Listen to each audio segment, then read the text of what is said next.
Hey everyone, this is Doc T. Welcome to another episode of the Horses Advocate podcast. I have been listening to a podcast of one of my favorite podcasters. He's a medical doctor, a researcher, a mathematician. He's very brilliant. He has a podcast called The Drive, and I get a lot of information and ideas from him, from human medicine that I've turned around and applied to our horses. And he just came back with a repeat of something that he did a while ago, talking about good science versus bad science. And I know that if you've listened to my podcast in the past, you're aware that I've been trying to teach you that there's a difference between good science and bad science. And I've generalized a lot of things. I've tried to become specific on others over the past. And I thought I would take an opportunity to bore you all to tears, to make you wonder why you're listening to me today. But I'm going to urge you to kind of muck your way through this. I'm going to try and muck my way through it too, because one thing I really don't like is probability and statistics. A lot of us with horses don't like math. I understand that. I am a computer geek. I love computer analysis, but that doesn't mean I'm a great mathematician.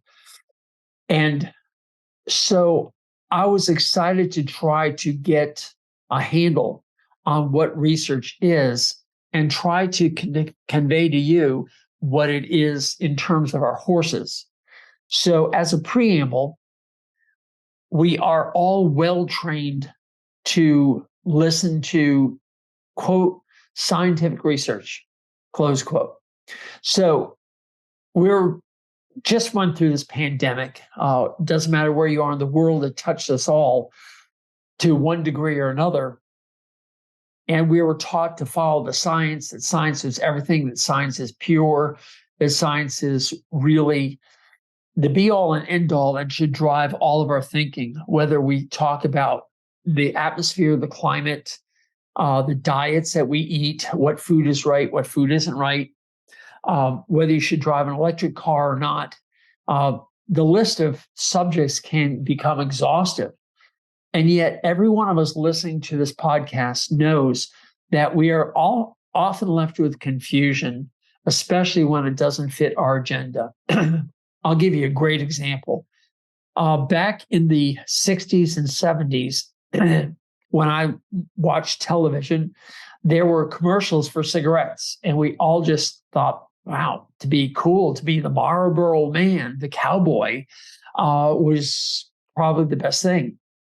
And the Rolling Stones, and their great song, Can't Get No Satisfaction, says you can't be a man unless you smoke the same cigarettes as me. So cigarette smoking was popular. And if you watch any TV show or movie made in that era, everybody smoked cigarettes. And doctors would come on and say 4 out of 5 doctors prefer this brand of cigarette over somebody else. So ever since the beginning of advertising, we have been taught to listen to data that has been curated for us to motivate us to do certain things. So pardon me for the cough. No cough button yet. Sorry, folks. So the idea of smoking was very popular. And then somewhere along the line, somebody took a stand, a surgeon general here in America, and said smoking is really not good for you, that there's a strong causation between smoking and lung cancer. And that was pretty well established, that people who are smoking got lung cancer. And yet every one of us knows at least one person who either smoked for 100 years of their lives and never got cancer, or the person who's never smoked a cigarette in their life and has lung cancer. I have one of those in my, as a client in my practice, never smoker, and she's got lung cancer. Thankfully, she's on a experimental, I think, or a new type of gene therapy, which is allowing her to live a flawless life with lung cancer, which is just amazing. And that's where medicine is these days. So let's just be honest. We are all inundated with marketing. that uses data to sway our purchasing ideas. The formula is, let's state a problem, and then let's show you a solution. A great example is your horse's skin hair coat looks awful. So you need to buy this supplement that will cause your horse's hair coat to glow. And so we buy it because we all want our horse's hair coat to glow. But nobody's telling you the real facts behind what's going on in your horse's hair coat. So there's one, if you're going to take anything away, or if you're about to turn this off, just wait 2 seconds and write this down and memorize it. Correlation does not equal causation. Correlation does not equal causation. What I mean by that is, if I walked over to the wall switch and flicked it, and the light came on, and I flicked it the other direction and the light went off, I would probably bet my last dollar that switch, when I throw it, will turn that light on and off. And I do it 3 or 4 times, and it works flawlessly. So now I have causation. But now I flick it 100 times. And I find that out of the 100 times, let's just say 16 times, 15 times, I flicked the switch, the light didn't come on. I flicked the switch off, and the light did come on. Now what do I do? Is there a causation, or is there a correlation? Is it really switching, or is there somebody with a TV camera watching me, and they've got control of the light in the other room? So when they see me flick it, it goes on. And when they see me flick the switch down, it goes off. And that person makes a mistake, so he doesn't see me flick it up, and so the light doesn't come on. So then I flick it down, but at the meantime, the guy in the other room is saying, oh, maybe I should turn the light on. And it comes on when I throw the switch off. And so we have what's called a confounding experience. The confounding experience is basically a confusion. It casts a shadow of doubt. There are other things happening that we're not aware of. From my perspective, I'm looking at the light switch, I'm throwing it on and off, and the light is going on and off until it doesn't. Now I don't know what's going on. Do I have a causation, or do I just have a correlation? Because every time I touch it and move it, the light does go either on or off. But for 15 times out of 100, or 15% of the times, when I'm turning it on, it doesn't go on. But when I turn it off, it does come on. And it's because we don't know it, but there's a man behind the curtain who's throwing the switch because he's trying to mimic what I'm doing. As ridiculous as the example sounds, it is at the root of all issues in research. Let's touch on other things for humans. Do we know if eggs are good for us or bad? Do we know if salt is good for us or bad? Is bacon good for us or bad? I love that one, where everyone says bacon's bad for you. But it turns out that when they looked at the study and they found that bacon caused increased cardiovascular disease, they found that the people who were eating bacon were also drinking beer and not exercising and maybe smoking cigarettes. And they would have cardiovascular disease, where the people who avoided bacon were also avoiding these things, avoiding sugary drinks, getting 10,000 steps a day. They were leading a healthy lifestyle. And they have a term for that. It's called healthy bias, healthy user bias, where the people they select inadvertently are wanting to be healthy. And they believe that not eating bacon will make them healthier, but they're also doing 10 other things, 20 other things. Whereas the guy who's eating bacon is also doing 20 other things, but in the opposite direction, getting drunk every night. So if we just look at bacon consumption, we may find that eating bacon causes increased all-cause mortality. But in reality, what you'd have to do is take all the people who eat all the same, who live all in the same place, who live in the same city, have the same boss, have the same weather, have the same everything, and change only one thing. They either eat bacon or they don't eat bacon. And then you might have something that comes close to reality. But then again, you're going to find that you have different ethnicities. You have different marital relationships, good or bad. You have different age differences. You have different genders that you didn't think about. And so you just kind of like, okay, we've got all these women over here and we're going to feed them bacon. We've got all these men over there and we're going to not feed them bacon. And is that a fair study? Or do you have to randomize it a little bit more? So yeah, 50-50 men and women. These are the questions that if you're starting to say, stop, doc, this is getting too much. This happens with every scientific study that's out there. And if you're not paying attention and you read something in a newspaper, magazine, trade journal that says your horse needs omega-3s, for example. First of all, most people don't even know what omega-3 is, let alone where's the science behind it. And that's the fascinating part. Where is the science behind it? So if you're still with me and you want to hang in here for a little bit more, I want to go over some of the types of science that there is. And there's basically 3 types of studies. And I love talking about this because there's some that are really easy and there's some that are really hard, meaning difficult to do. So let's look at the first one. The first one they call observational studies. And observational studies can be one of 3. First would be a case report. So I'll never forget, I sent a horse into Cornell for colic, and the resident has his arm inside the horse doing a rectal exam, and all of a sudden he says to me, I think this is that new colic that I've been hearing about. So there was a nephrosplenic ligament entrapment where the pelvic flexure folded up on the left side between the spleen and the kidney and got hooked there. And we had never heard of this before. It wasn't in the textbooks when I went to vet school. So this is a new colic. And he did a case report on it as the first case at Cornell, where it came in and had nephrosplenic ligament entrapment.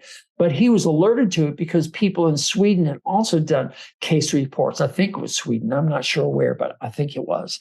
And they had done some case reports and they had been reported. So this gentleman knew about it because somebody else had seen it. And that's the purpose of case reports. Case reports bring to light something that we weren't expecting. Another one would be DSLD, which is what everyone calls this condition in horses where the fetlocks in horses drop, usually the hind fetlocks. So the pastern becomes almost parallel to the ground. The fetlock almost touches the ground. It can or cannot be painful, but when it first came out, we saw it in brood mares in the Pasofino breed. I'll never forget seeing my first case, and I said, what the heck is going on? And then I started to say, well, it looks like it's only in brood mares that have had foals. So we're thinking that this is an estrogen-related event. Something during parturition changes things, and these suspensory ligaments were dying. Not dying, but falling apart. And fetlocks are dropping. And so everybody in our community was saying, oh, we have DSLD and Pasofino horses, just the mares. And then suddenly we started to see it in their male horses, both stallions and geldings. And then we started to see it outside the Pasofino breed. And now it's rampant in the warm bloods and thoroughbreds. Why? Where did that come from? But these were cases that we started to see. And people would put these cases together as a case report, and then they would have a case series, which is the second type of observational, where somebody takes all the cases and groups them together because they all have something similar in their findings. And they tried to understand the process a little bit better by just observations. So the first observation was, yeah, we're seeing a bunch of these things in Pasofinos. So we start to draw a conclusion that it's in mares and Pasofinos. And then it expands out. And the more it expands out, the more these studies get together and published, the more we realize that it's affecting all these horses. So then people do cohort studies. And there's something called a retrospective cohort study, where somebody goes back in the past and looks at the records and says between 1990 and 2020, we looked at all the records of temporomandibular joints disease in horses. And Dr. Carmalt out of Saskatchewan did this study. He went back as far as he could and he looked for all the cases that came in worldwide that had anything to do with temporomandibular joint disease. And he was able to look back in the past and say, okay, do we have primary TMJ disease or not? His findings were spectacular, I thought. I've talked about this in the past. I don't want to get into it, but that's a retrospective study. The opposite of that is a prospective study where somebody says, okay, starting today, we're going to be triggering, let's say, a tag word of temporomandibular joint disease, that if any veterinarian brings a horse into a clinic for TMJ, we want to be notified of it. And these are the things that we want to look at. We want to look at x-rays, want to look at pain, nerve blocks, whatever it is, but they're going from this point forward. The problem with doing prospective studies is, number one, the length of time you need. Who's going to be around for 30 years to follow these things out? Number two, who's going to pay for all that? So prospective studies have their limitations. Retrospective studies are pretty simple. It's just basically a dumpster dive, You go into the computers and you look back in the records, and there's a lot of what we call gumshoe work, detective work. It works to give us some sort of pattern that we might not have seen in the past, but when we start looking for it, there it is. The problem with them is the more you look for things, the more things you find, and sometimes the more confusing it is. So as far as the TM joint was concerned, it was easy. When he found that somebody hit a horse in the head with a baseball bat or got in a car wreck, there was primary temporomandibular joint disease. But aside from that, there didn't seem to be any evidence of TMJ disease in horses. Yet everybody's diagnosing it. So that leads to a big question mark. What is TM joint disease, et cetera? But that's up for another day. I just want to go over, those are the types of observational studies. The second is experimental studies. And experimental studies are really, the meat and potatoes of science. It's a multi-billion-dollar industry, basically. But it starts with somebody has an hypothesis. An hypothesis is the opposite of a null hypothesis. And these two things are pretty distinct. A null hypothesis means there's absolutely no relationship. Dr. Attia said drinking coffee changes your eye color. And there's absolutely no way that drinking coffee changes your eye color. So that's a null hypothesis. So the hypothesis to test for would be drinking coffee and look for a change in the eye color and prove either the hypothesis or disprove the hypothesis, which in essence proves the null hypothesis. That's basically what's going on in an experiment. So if you want to try a horse thing, does feeding horses apples make them run faster? And everybody would say that's ridiculous. Eating apples won't make a horse run faster. So that's your null hypothesis.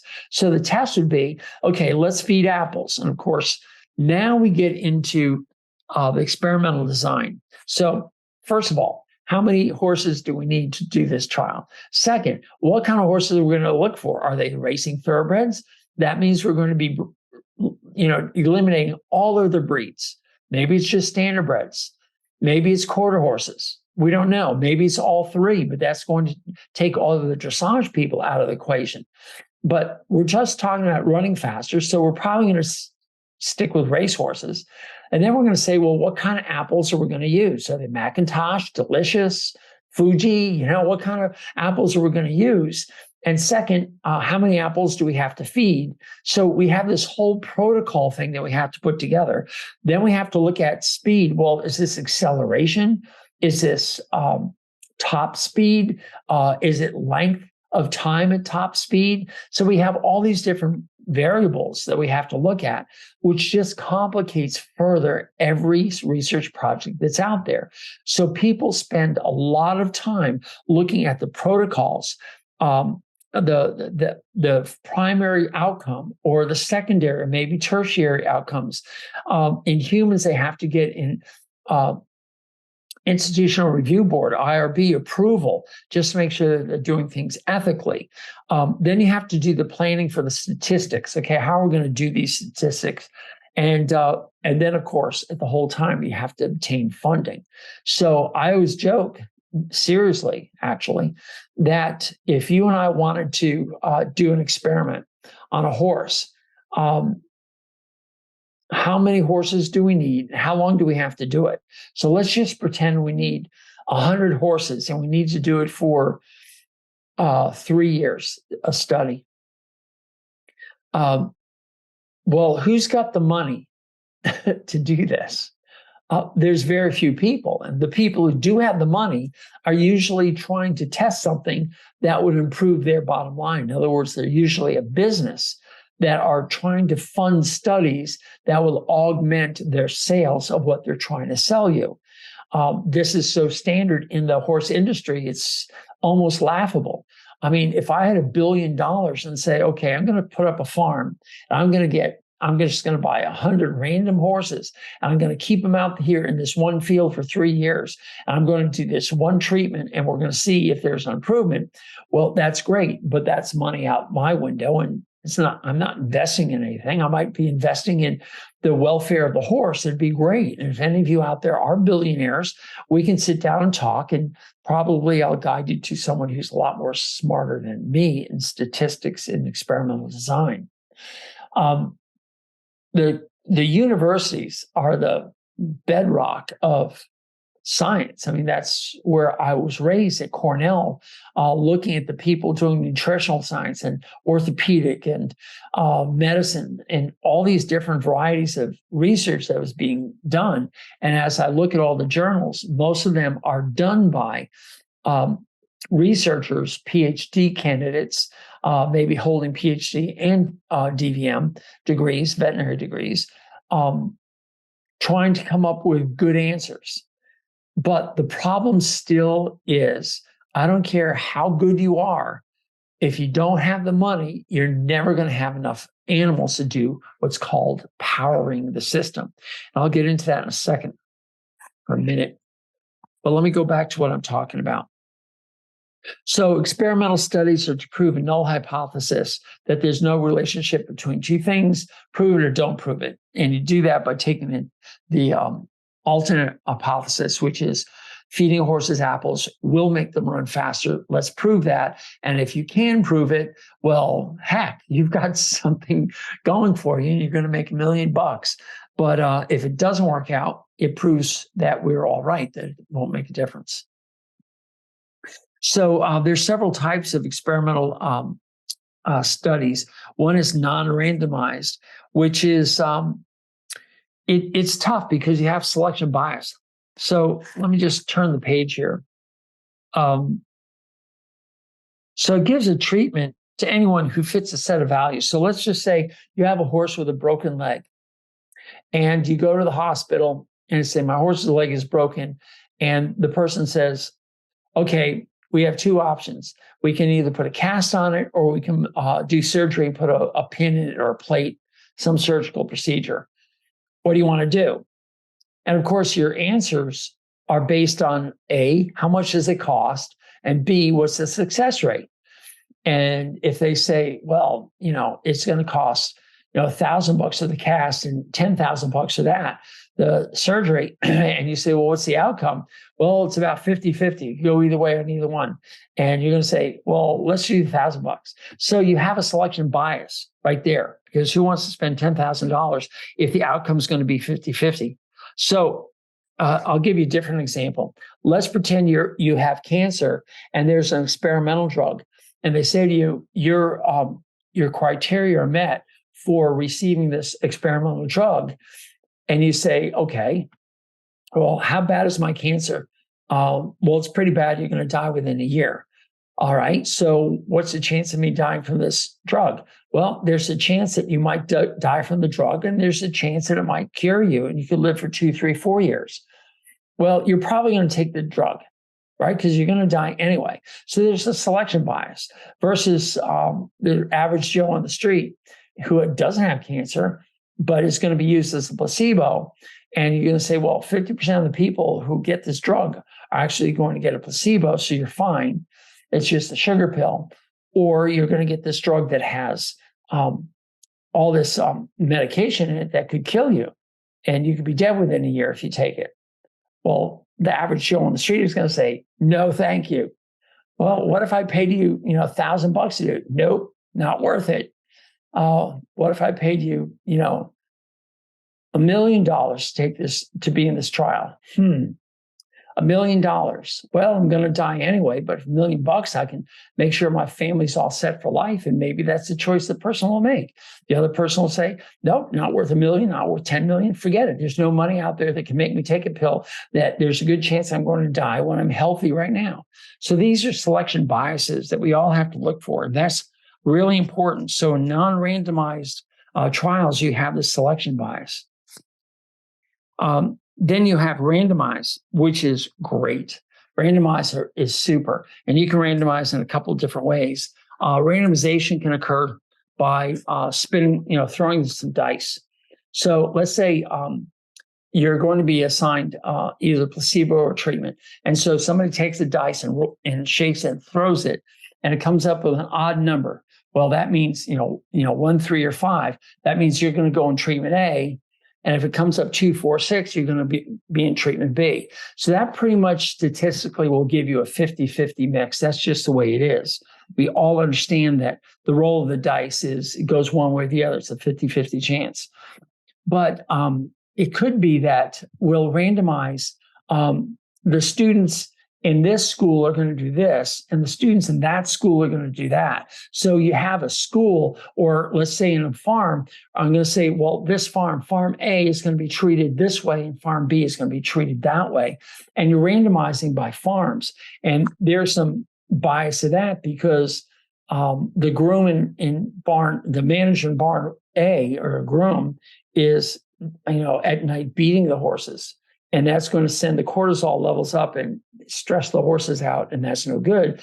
Whereas the guys at the other farm love on the horses and spread incense through the barn or whatever, and just is a perfect place to live. And the horses think they're heaven there. So, it really doesn't randomize that well, but it's very easy for them to do. So randomization is really important, but the randomized controlled study is the best. And the RCTs are called randomized controlled trials, are what they call the gold standard. But there's still so many biases that are built into these things, and they're not perfect. In fact, no science is perfect. And that's what we have to understand.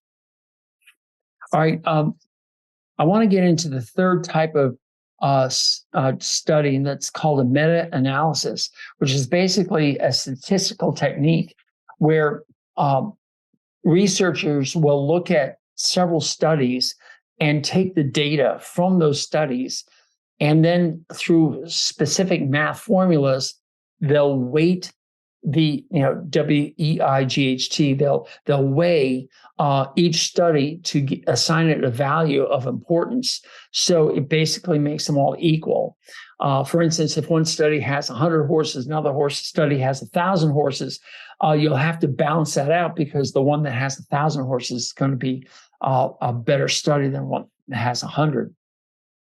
And then they'll try and find about 10 of these studies and take all the data and pool it together. So now you have a broader view of 10 studies that are looking at one thing. Let's say asthma in a horse, equine asthma. And they'll put it all together and they'll draw conclusions from that.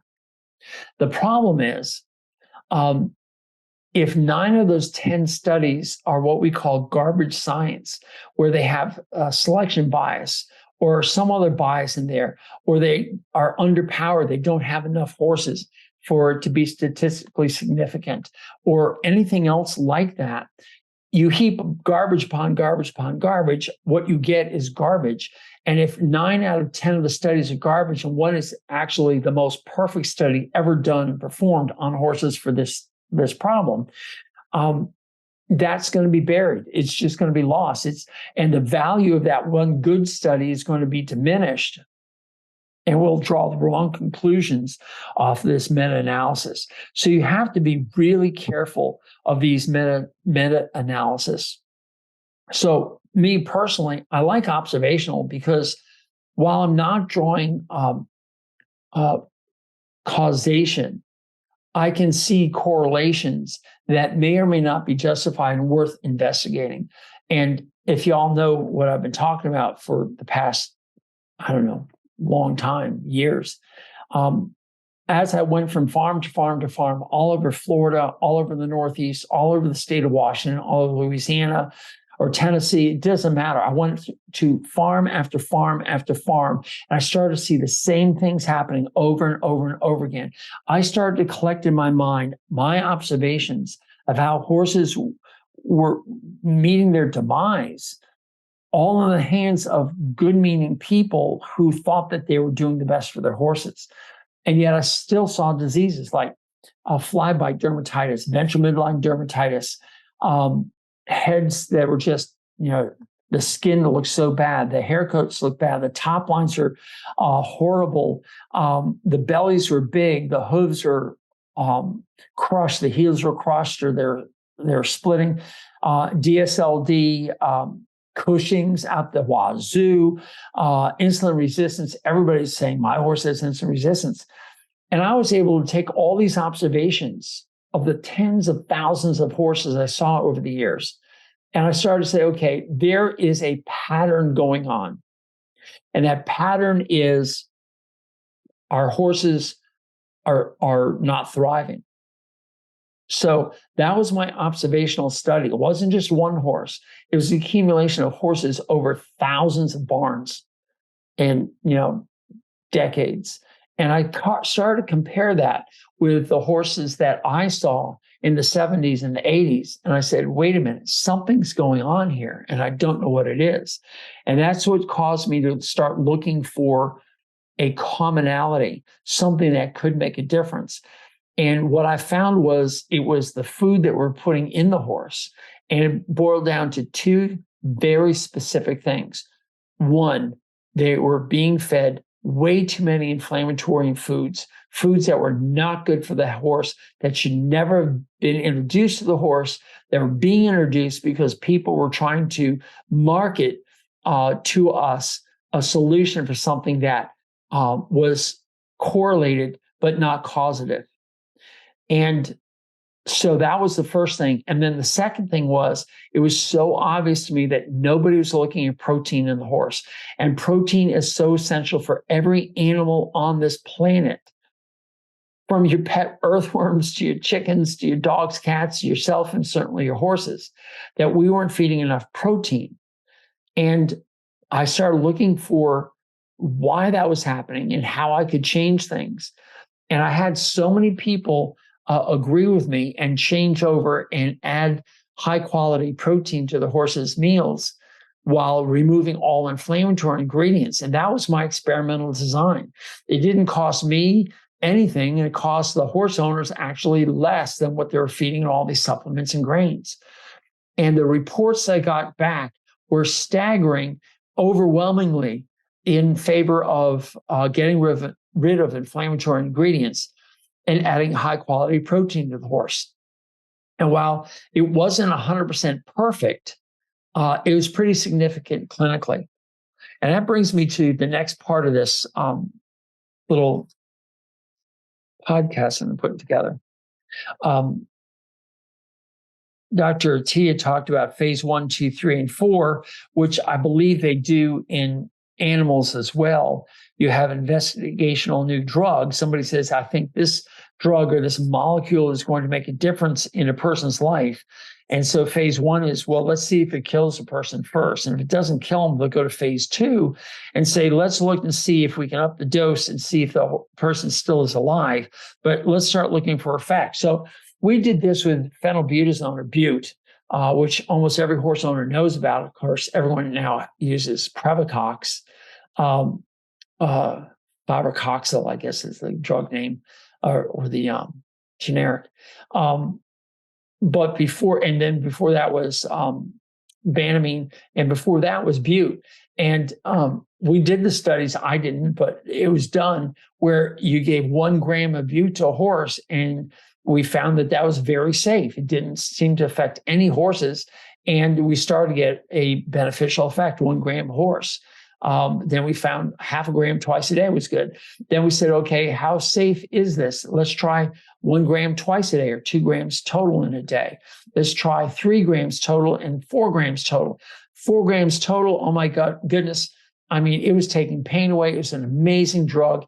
It was so powerful.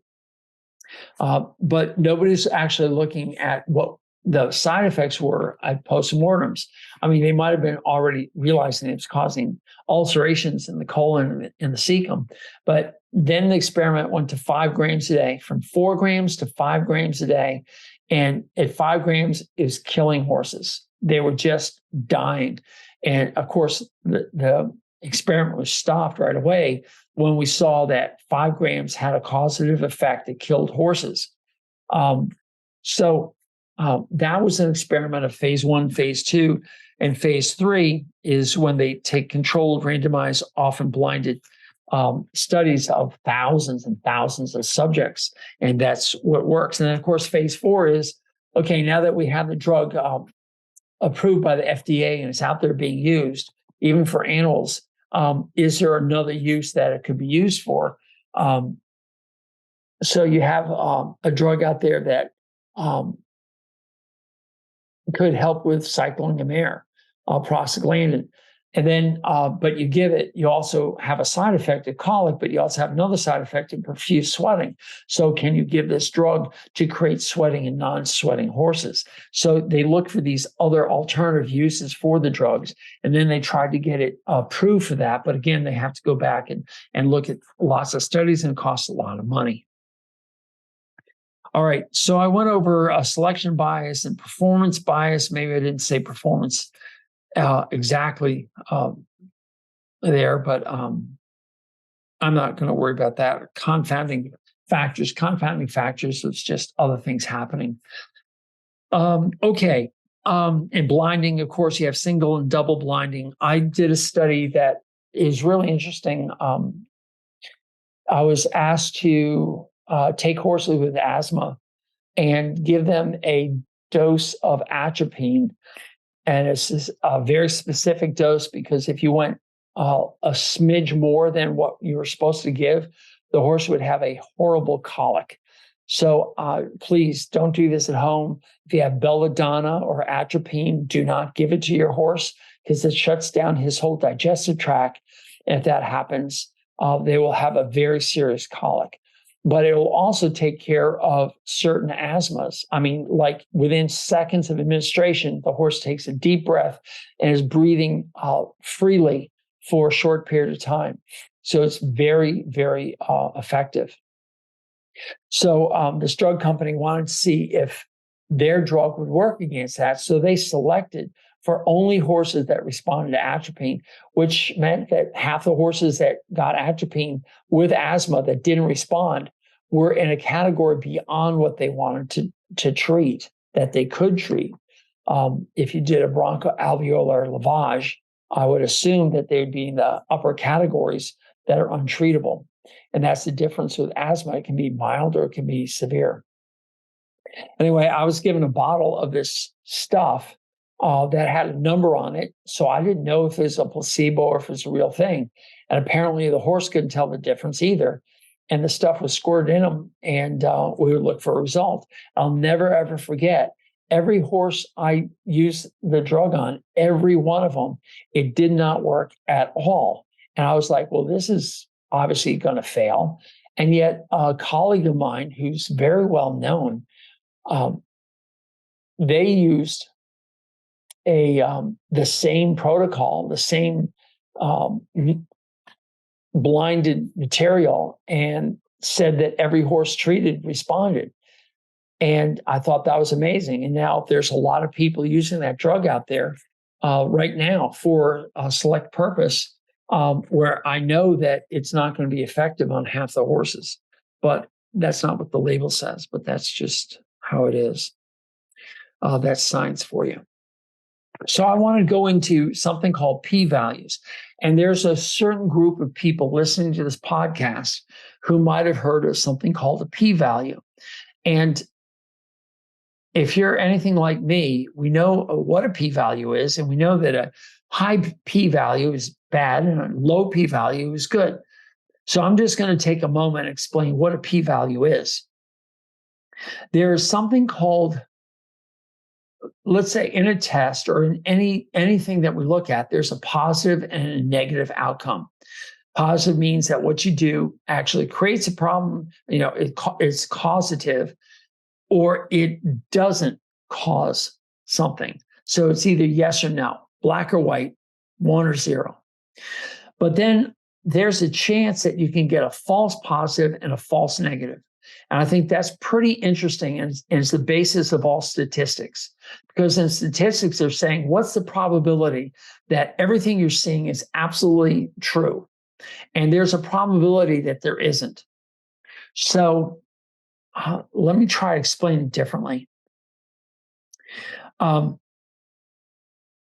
If you take a pill and you get a result from that pill, a medicine, and it treats the disease that you're targeting, we would call that a positive effect. But if you take that drug and you don't have the disease, but you take the drug anyway, and you have a positive, that doesn't work. There's a chance that it's not working the way they say it's supposed to work. So that would be a false positive. Maybe it's a better way to say it this way. If you're getting the disease and you're getting the drug and it's working on everybody, but it's not working on you, is that a true negative or is that a false negative? Is there something else happening in your system? We'll go back to something really obvious. You smoke cigarettes. And if you smoke cigarettes, it negates this. So there's a chance that there's something going on in your life that doesn't allow this drug to actually work. And that would be a false negative. But if there's something going on in your life that's different than everybody else, that gives you a positive when nobody else is getting a positive, that's a false positive.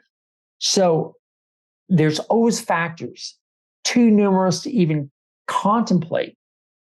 Like you live in the northern hemisphere and you over there live in the southern hemisphere. And, the oceans are spinning in a different direction, and that affects your base metabolic rate. And therefore, this treatment doesn't work on you. And this treatment works more than expected on the other person. I mean, it's just ridiculous. I know, but that's just the chance probability of what's happening here in reality. So what p-value basically is the number 1 minus how many false positives you have. So if in 100 people you have 5 false positives, that's 5%. And 5%, if you know anything about percentages, you have to move the decimal place to the left 2 places.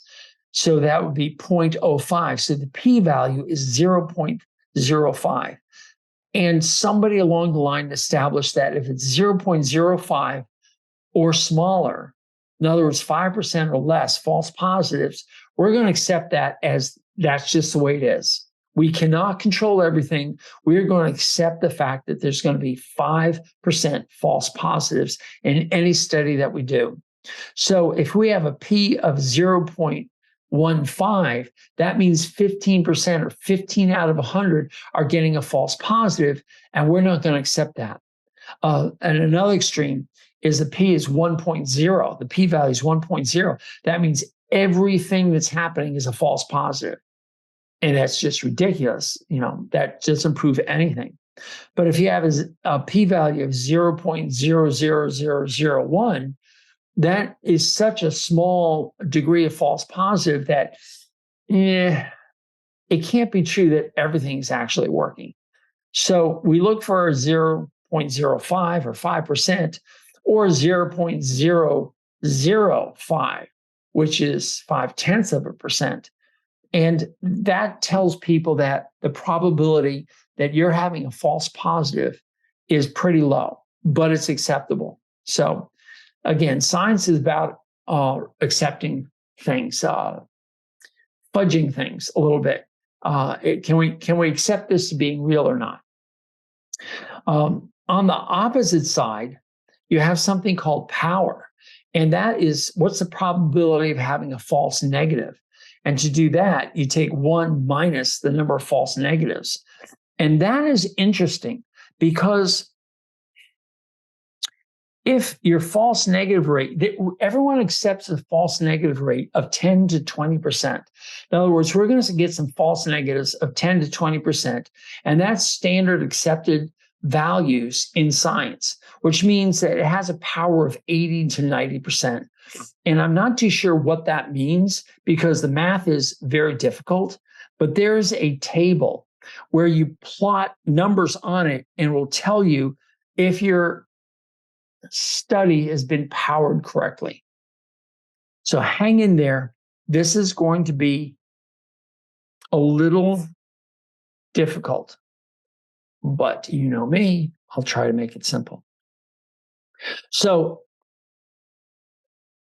researchers, investigators make a presupposition that there's going to be a difference between two treatments. So you have treatment A and you have treatment B, like 1 gram of Butte and 4 grams of Butte, let's just say. And you're going to say that if you put the success rate of one group is 25%. In other words, 1 gram of Butte, 25% of the horses get a response. And the other that has, 2 grams of Butte twice a day, 4 grams of Butte, has a 35% response rate. Let's just pick some numbers like that.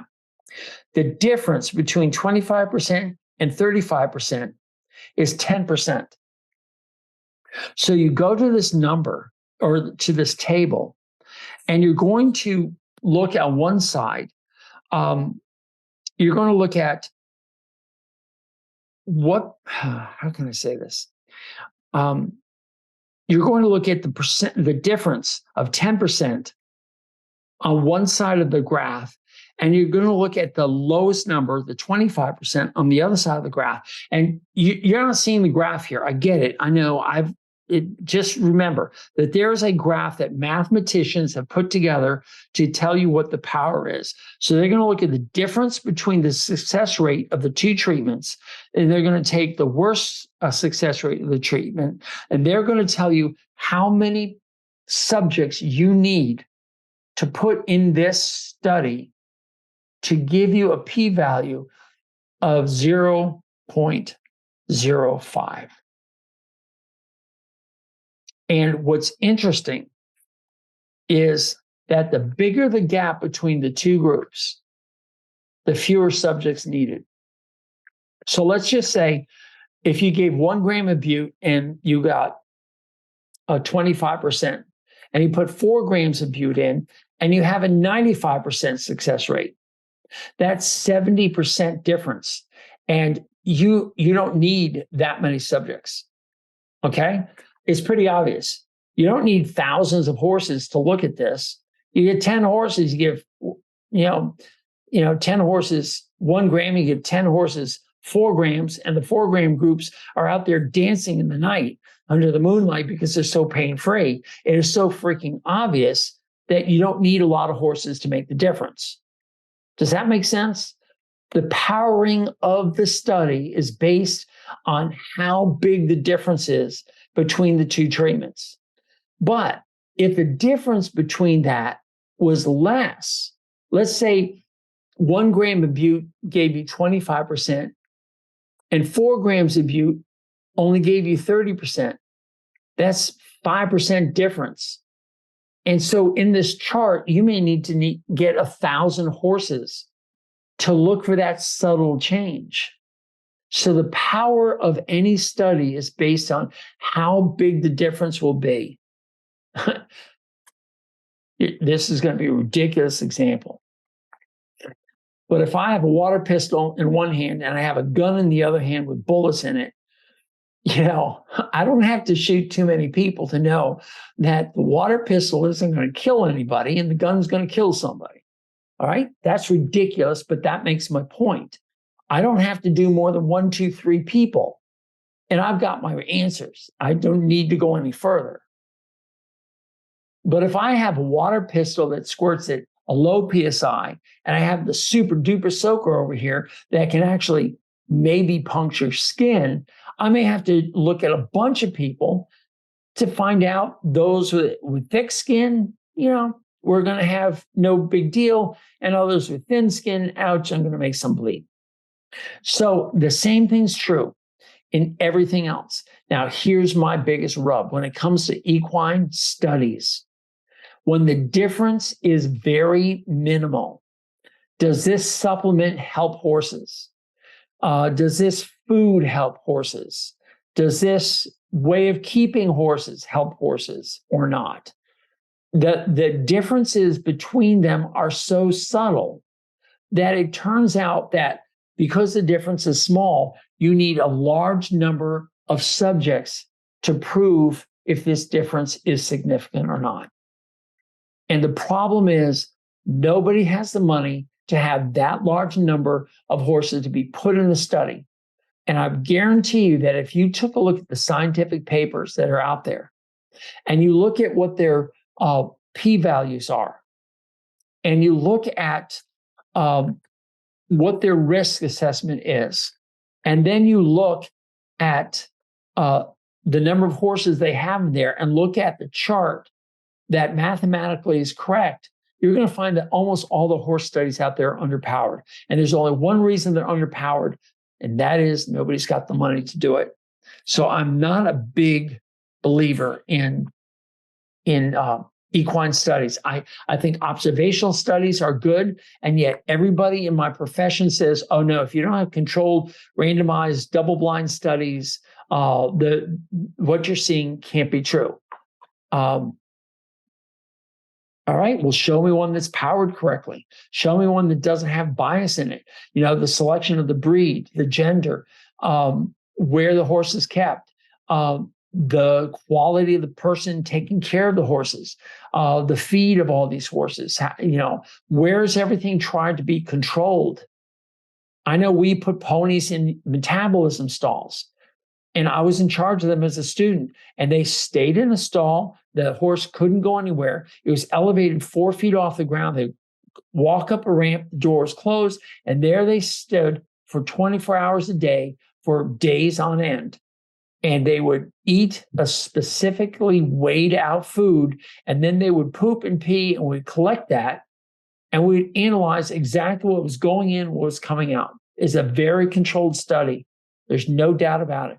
But they're all done in ponies because nobody could afford to put a horse in these big crates. So all the studies that were done on ponies, not on thoroughbred racehorses or large warm bloods. So is the nutritional data that we got valid or not? I don't know. One last thing, I want to go over absolute risk versus relative risk. I tried this once before earlier in my podcast career, and I think I failed pretty miserably. I'm going to try it again. And this is really important. And it came to my awareness when it came to the vaccines for COVID and the risks they were telling us and how efficacious these vaccines were. And it turns out that there's two types of risk reduction out there. There's one called absolute risk reduction. The other one is relative risk reduction. And the numbers can be very, very different. They all mathematically describe how effective a treatment is, but they look at it from two different points of view.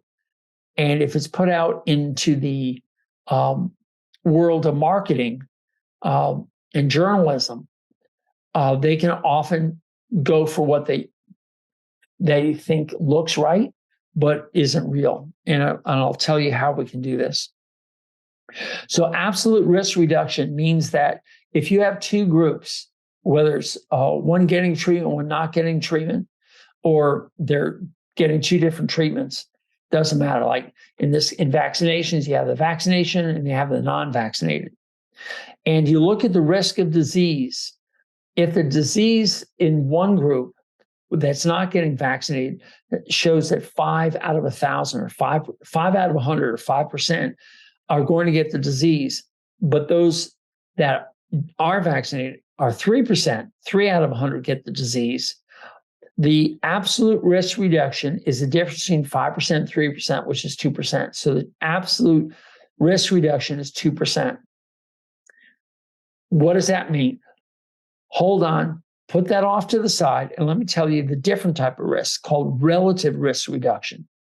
And this is just a math game that statisticians do. And to do that, they take the absolute risk reduction, which in this example is 2%, and they divide it by the group that has the higher risk risk of disease, which in this case is 5%. So 2% divided by 5% is 40%.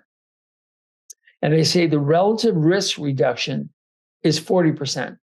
So now you're thinking, wow, 40% sounds pretty good. I mean, if I take this vaccine and reduces the chance of my horse getting a disease by 40%, I mean, it's not 100%, but it's better than zero, certainly better than 2%. So what do you believe, the absolute risk or the relative risk? And this is where the next step comes in. Oh, good grief. The number needed to treat. And what's really interesting is if the absolute risk, okay, let me give it this example that Dr. Tia gave, because most of you listening to this are women, and breast cancer is one of those things that you want to pay attention to. So there's a study that looked at women who got hormone replacement therapy. And the news media found out that there's a 25% increase in breast cancer if you took hormone replacement therapy. And so a lot of people stopped doing hormone replacement therapy because they thought there was a 25% increased chance of having breast cancer. Well, it turns out that the absolute risk reduction was 5 women in 1,000 would have breast cancer with hormone replacement therapy, but without it, 4 out of 1,000. So if you have 5 out of 1,000 and you look at 4 out of 1,000, the difference is 1 in 1,000 or 0.001, which is like 0.1%. All right. So that's absolute risk reduction. Now, to get the relative risk reduction, they took that absolute risk reduction, which is 0.001, and they divided it by 0.004 or 4 in 1,000. And that came up with 0.25, which is 25%. So the relative risk reduction was 25%. So again, if you're sitting here thinking, okay, I got it, but what does that mean? Well, then you look at the number needed to treat. And if the absolute risk reduction was 0.01 and they screwed up, didn't they? And the relative risk reduction was 25%, then the number to treat is 1 minus the absolute risk reduction. So 1 minus 0.0001 is 999 people had to be treated to have an effect. So in other words, if you had 999 women who had hormone replacement therapy, one of them might get breast cancer versus the other one who didn't get treated. So that's where the absolute and the relative risk come in, because from there you can make some other calculations. And those other calculations are what drives us into treating and not treating. And it turns out that, according to Dr. Attia, hormone replacement therapy is warranted in women. And there's such an infinitesimally small degree, 0.001 or 0.1% of you having increased breast cancer, that the odds are you're going to get breast cancer with or without hormone replacement therapy. And that's where the numbers really mess you up. Okay, so I'm at about an hour here. I've bored you all to tears. And I just want you to say that, or think that, number one, there are 3 different types of studies out there. Some are observational and some are actual data collection. And a third is pooling of that data. But of the three, 2 are important: observational, especially if you see a lot of things. This is called wisdom. This is why we call it the practice of medicine.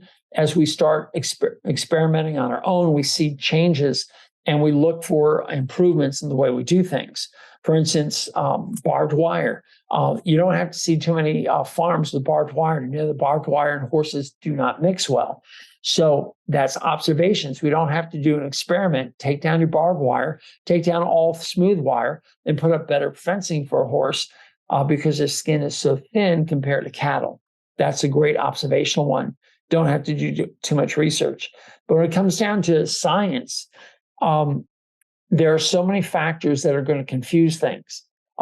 Genetics, environment, the number of factors is so huge that almost every science experiment out there is fraught with bias and problems. And we're not even talking about the fact that if such and such company is the one funding the study, we would automatically assume that that study is flawed. And while there are some people out there who think that that has been eliminated through good oversight, it still is possible. Competition is good. I mean, what company wants to put $1 million into studying something if it's not going to turn their way and they can make a profit out of it? So I think that there's a lot of bias that way in the horse world. I think there's a lot of great veterinarians out there who are very smart, who are very good at what they do in doing analysis and studying. But I think in the end, they're just not getting enough horses to actually see it. And the decline in the number of horses out there and the number of people willing to put the money up behind it is diminished to almost non-existent, with the exception of people who have money usually are looking for a result that will turn their bottom line. And therefore, they're suspect on that. And then on top of it all nutrition studies are garbage. Every one of them, I don't care how fancy they look, it is point blank fraught with confounding factors that, I just can't say that this diet works for everybody. We just already know that. And every horse is an individual. And you have to tweak it. You have to turn the dials. I had somebody who was on no grain and soybean meal and was thrilled with it. And for over a year and a half, 2 years. And I just saw her. It's about 9 months since the last time I saw her. And I said, "You stopped feeding soybean meal, didn't you?" And she says, "Yeah, I had to because," and no, I didn't really quit the soybean meal. And I'm like, "Well, did you or didn't you?" "Well, I had to add this grain back in." And I'm like, "Well, it's showing. Why didn't you call me?" The bottom line is you have to turn the dials a lot. We're having a lot of heat, and a lot of heat in South Florida. Florida is driving the sugar down into the root system. and people are feeding more hay because of that, and because they're starting to look unthrifty if they're out just on pasture, and so we're throwing off all the sugar content, and these horses are struggling.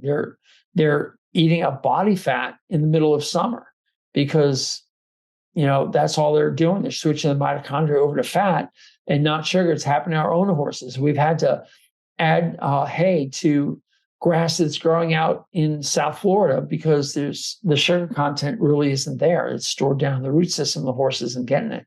But that's subtropical grasses. But that's one of the varying factors down here. So if you did a study of horses down south of Florida, compare that to horses up in the northern part of the United States, you can't take the evidence that's gathered up there and apply it down here, nor can you apply it to all these other countries. So anyway, be a skeptic, always keep asking questions, dig deeper, try to figure out what is going on, and don't accept anything at face value. Look for the basic root causes. And this is why I tell people, let's go back in evolution and see what horses used to eat and try to mimic that, because they survived just fine over all these years. All right, well, that's it. Hopefully you didn't mind the noise of this room. It's not my soundproof studio. But I have to be off and running. I'm out doing work all this week in a foreign country, Long Island. But anyway, I'll be back in Florida later this week, and then that's what I do for a living. I take care of horses' teeth. In the meantime, tell everybody about this podcast. Get it out there. Consider joining the Horse Advocate. Take a look at the equinepractice.com, the equinepractice.com. I just redid that whole website. It is now all about dentistry. There's nothing else on there. Horsemanship dentistry has been converted all the way over to the equine practice. That's because we're changing our corporate structure, and that's what's going on there. Look forward to seeing all of you at the Horse Advocate every other Thursday night meeting, the rounds where we get together and ask questions. Hopefully you can join and join us there next Thursday, which doesn't make any sense if you're listening to this podcast a year later, but it doesn't matter. This is Doc T. I'm signing out. Thank you guys for being here. Bye. Hey everyone, Doc T here. Thank you for listening to my content. Would you do me a huge favor? Would you please subscribe, comment, like, thumbs up, and give a star review? However it's presented to you, I want you to do that. There's two reasons. The first, of course, is to improve this product. This way I know what you like, what you don't like, what I can improve upon, what topics you want me to cover. But more importantly, it's also going to help others find me. And by doing that, you are now engaged in this mission of helping horses thrive in a human world. By you helping, we can reach others. And that I would be so grateful for. And remember, go to thehorsesadvocate.com for updates on this information. Thehorsesadvocate.com.